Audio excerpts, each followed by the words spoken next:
সামান্য মশলায় আজকের এই মাছের রেসিপিটি। নমস্কার, আমি মাম্পি, আপনারা দেখছেন মাম্পিস কিচেন। আজ আমাদের রেসিপিটি হলো আলু বেগুন দিয়ে চন্দনী মাছের ঝোল। তার জন্য প্রথমে বেগুন লাগবে, যেহেতু আলু বেগুনের ঝোল, আলু বেগুন তো মাস্ট।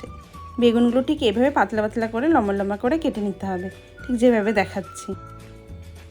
আলুগুলো ঠিক সেম এইভাবে একইভাবে বেগুনের মতো লম্বা লম্বা করে সরু সরু করে কেটে নিতে হবে।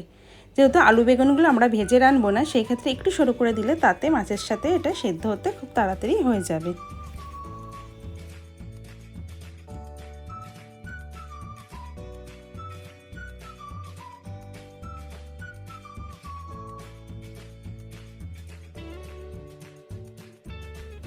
ঠিক আলুগুলো এভাবে বেগুনের মতো লম্বা লম্বা করে কেটে নিয়েছি সরু করে, আর অপর দিকে মাছগুলো একদম ধুয়ে কেটে নিয়েছি। মাছগুলো প্রথমেই পরিমাণ মতো লবণ, পরিমাণ মতো হলুদ, আর যে যেমন ঝাল খায় সেই অনুযায়ী লঙ্কার গুঁড়োতে ভালো করে ম্যারিনেট করে নিতে হবে।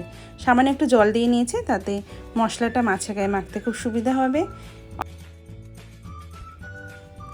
আর এইদিকে গ্যাস ধরিয়ে দিয়েছি, কড়াইটা গরম হয়ে এলে তাতে তেল দিয়ে দেবো। এখানে সর্ষের তেল ব্যবহার করেছি, খুব বেশি পরিমাণ লাগবে না। সামান্য সর্ষের তেল দিয়ে তাতে 1 চামচ মেথি ফোড়নে দিয়ে ম্যারিনেট করা মাছগুলো কড়াইয়ের মধ্যে দিয়ে দেবো।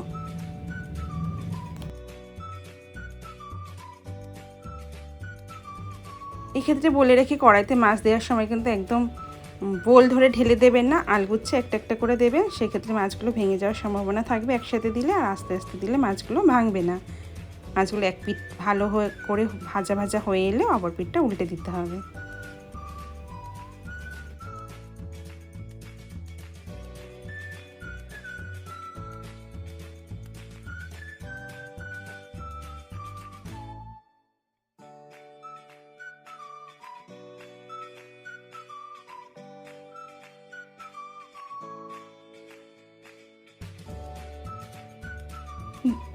যেহেতু মাছগুলো আমরা আলাদা করে ভেজে নিইনি, তাই তেলের মধ্যে মাছগুলো একটু সময় ধরে ভাজা ভাজা হলে তারপর যে সবজিগুলো কেটে রেখেছিলাম আলু বেগুনটা, সেটা মাছটার মধ্যে অ্যাড করে দেব।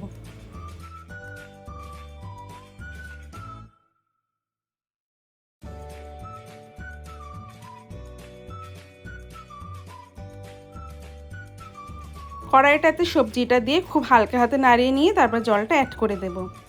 খুব বেশি পরিমাণ জল দিতে হবে না, আবার মিডিয়াম টাইপের, মানে এতটুকুই জল দিতে হবে যতটুকুতে আলু আর বেগুন সেদ্ধ হয়ে যায়।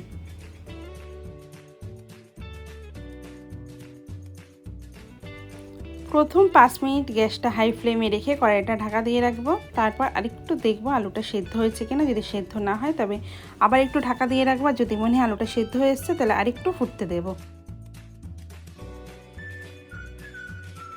ঠিক এভাবে চেক করে নিতে হবে। যদি আলুটা সিদ্ধ হয়ে যায় তাহলে বুঝতে হবে আমাদের মাছের ঝোলটা প্রায় 90% মতো ডান। এরপর এক এক করে নামানোর আগে যে মশলাগুলো অ্যাড করতে হবে সেগুলোই বলছে। 1 চামচ রাঁধুনি গুঁড়ো, 1 চামচ ধনিয়া পাউডার গুঁড়ো, আর 2 চামচ মতো ধনেপাতা বাটা এখানে অ্যাড করে দিয়েছি।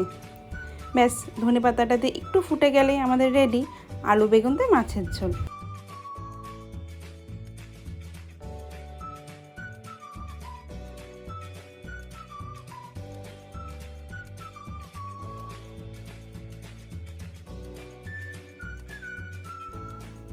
ঝোলটা ফুটে গেছে, মানে আমাদের মাছের ঝোলটা একদম ডান।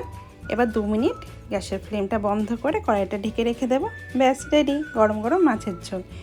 যদি ভিডিওটা ভালো লেগে থাকে তাহলে অবশ্যই ভিডিওটা লাইক করবেন। যদি ফেসবুক থেকে দেখে থাকেন পেজটি ফলো করবেন, ইউটিউব থেকে দেখলে পেজটি সাবস্ক্রাইব করতে কিন্তু ভুলবেন না। সকলে খুব ভালো থাকবেন, দেখা হবে পরের কোনো ভিডিওতে। আচ্ছা, এই অবধি টাটা।